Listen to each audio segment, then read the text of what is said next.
السلام عليكم ورحمة الله وبركاته. الحمد لله رب العالمين، والصلاة والسلام على سيد المرسلين وعلى آله وأصحابه أجمعين. أما بعد، فأعوذ بالله من الشيطان الرجيم. بسم الله الرحمن الرحيم.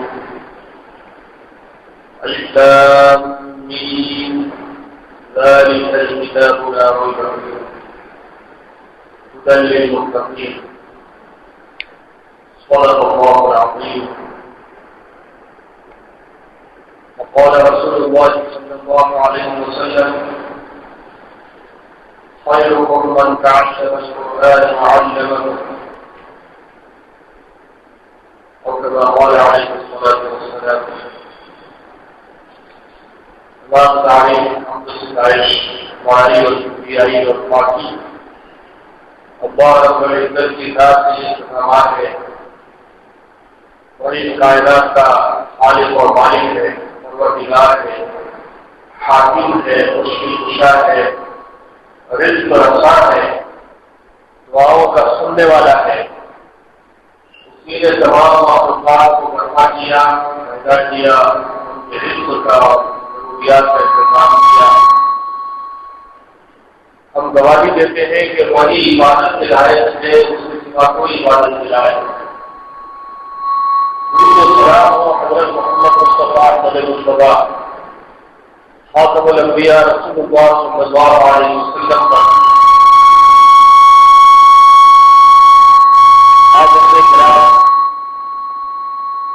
شعبان کا آخر مہینہ گزر چکا ہے، شب برات بھی گزر چکی ہے،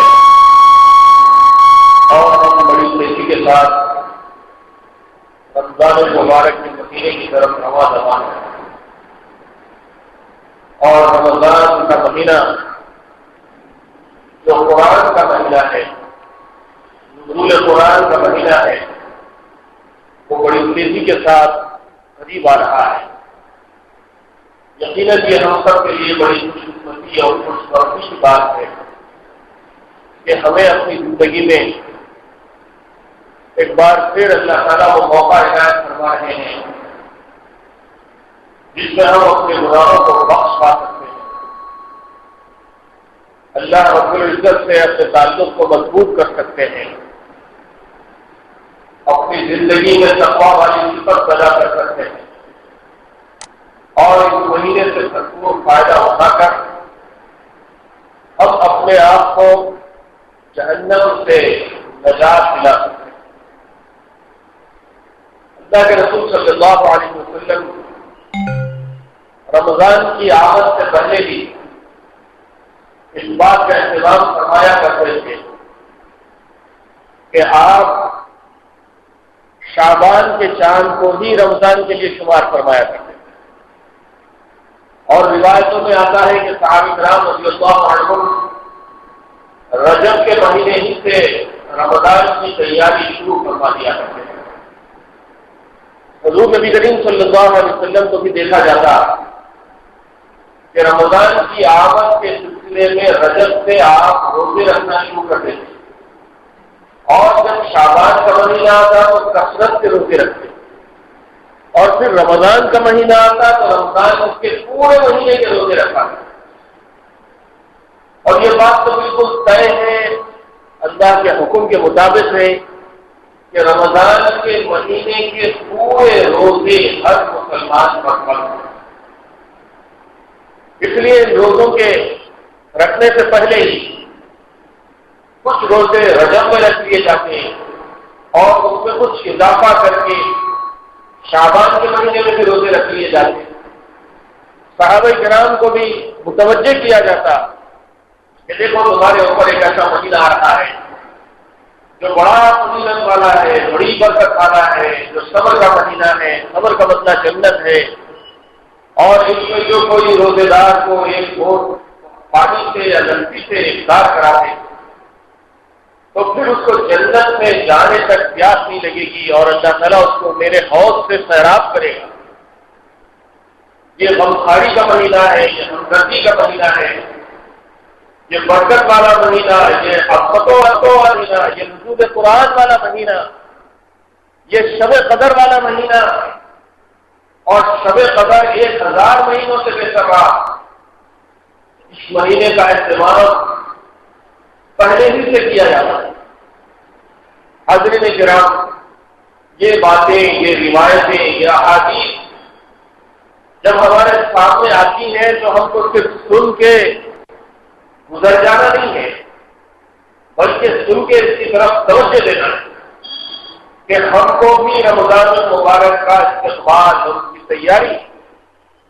ایسی ہی کرنی چاہیے جیسے اللہ کے رسول صلی اللہ علیہ وسلم اور آپ کے صحابہ کرام کیا کرتے ہیں۔ ہمارے پاس بھی رمضان کی تیاریاں ہوتی، اشتہارات آتے ہیں کہ اب 22 دن باقی ہیں، 21 دن باقی ہیں، 20 دن باقی ہیں، 15 اور 14 اور 13 اور 12، اس طرح سے کاؤنٹ ڈاؤن کے ذریعے سے رمضان کی تیاری، رمضان کے مہینے کی آمد کی اطلاع دی جاتی ہے، لیکن اس کے پیچھے مقصد کچھ آخرت کا خوف، کچھ عبادتوں کا ذوق اور کچھ نمازوں اور قرآن کی طرف رغبت پیدا کرنا نہیں ہوتا، بلکہ اس کے ذریعے سے اپنا بزنس چمکانا ہوتا ہے، لوگوں کو ہوٹلوں کی طرف راغب کرنا ہوتا ہے، بازاروں کی طرف راغب کرنا ہوتا ہے، کھانے اور کھلانے کی طرف راغب کرنا ہوتا ہے۔ لیکن اللہ کے رسول صلی اللہ علیہ وسلم نے جو تیاری فرمائی وہ زہد کی، تقویٰ کی، نماز کی، روزوں کی، نوافل کی، کثرت تلاوت قرآن کی، اور پھر آخری عشرے میں اعتکاف کی تیاری۔ ہم کو بھی اس طرح کی تیاری کرنی چاہیے۔ اسی طرف آج آپ کو توجہ دلائی جا رہی ہے، اور جو لوگ ہوشیار ہیں اور آخرت کے بارے میں، رمضان کے بارے میں وہ بہت زیادہ اویئر رہتے ہیں، وہ تو یقیناً تیاری کرتے ہی ہیں، لیکن کچھ لوگ ہیں جو فوری طور پر اس طرف متوجہ نہیں ہوتے، ان کو زیادہ توجہ دلانے کی ضرورت ہے۔ اور اس سلسلے میں جو اہم ترین باتیں مجھے یاد رکھنی ہے وہ ہے رمضان کا تعلق قرآن سے۔ اللہ تعالیٰ نے اپنے پاک کلام میں فرمایا ہے شہر رمضان الذی انزل فیہ القرآن، رمضان کو بولا ہے، اور اس نزول قرآن کو اللہ تعالیٰ نے اتنی زیادہ اہمیت دی، اتنی زیادہ اہمیت دی کہ اس کے نزول والے مہینے کے سارے روزے اللہ تعالیٰ نے فرض کر دیے، پورے مہینے کے روزے فرض کر، اور اللہ کے رسول نے فرمایا کہ رات کا قیام تمہارے لیے نفل کر دیا گیا، یعنی کہ تراویح کی نماز کا جو اہتمام کروایا جا رہا ہے وہ نزول قرآن کی وجہ سے، کہ رمضان اور قرآن کا تعلق اتنا گہرا ہے کہ رمضان اگر ہے تو قرآن کی وجہ سے، اور قرآن نازل ہوا رمضان کے مہینے میں، اس لیے انسان کو چاہیے کہ قرآن سے سب سے زیادہ جڑ جائے، زیادہ سے زیادہ قرآن مجید کی تلاوت کا اہتمام کرے، زیادہ سے زیادہ قرآن مجید کو یاد کرنے کی کوشش کرے، زیادہ سے زیادہ قرآن مجید کو سمجھنے کی کوشش کرے، اور زیادہ سے زیادہ قرآن مجید پر عمل کرنے کی کوشش کرے۔ صبح ہے تو قرآن کے ساتھ ہو، دوپہر ہے تو قرآن کے ساتھ ہو، شام ہے تو قرآن کے ساتھ ہو، اور رات ہے تو قرآن کے ساتھ ہو۔ اس طرح سے رات دن بندہ مومن کو قرآن سے اس طرح سے جوڑ دیا جائے کہ کوئی لمحہ اس کا قرآن کے بغیر نہ گزرنے پائے۔ یہ ہے رمضان المبارک کا مہینہ، بڑے خوش قسمت ہیں وہ لوگ، اور خاص طور سے حفاظ کرام قابل رشک ہیں کہ وہ بھی رمضان کے لیے رجب سے تیاری شروع کر دیتے ہیں، تراویح سنانا ہے، اور سال بھر میں اتنی تلاوت نہیں ہوتی جتنی رجب سے شروع کر دی جاتی ہے، کہ دور پہ دور حفاظ کرام کر رہے ہیں، اور ان کو فکر لگی ہوئی ہے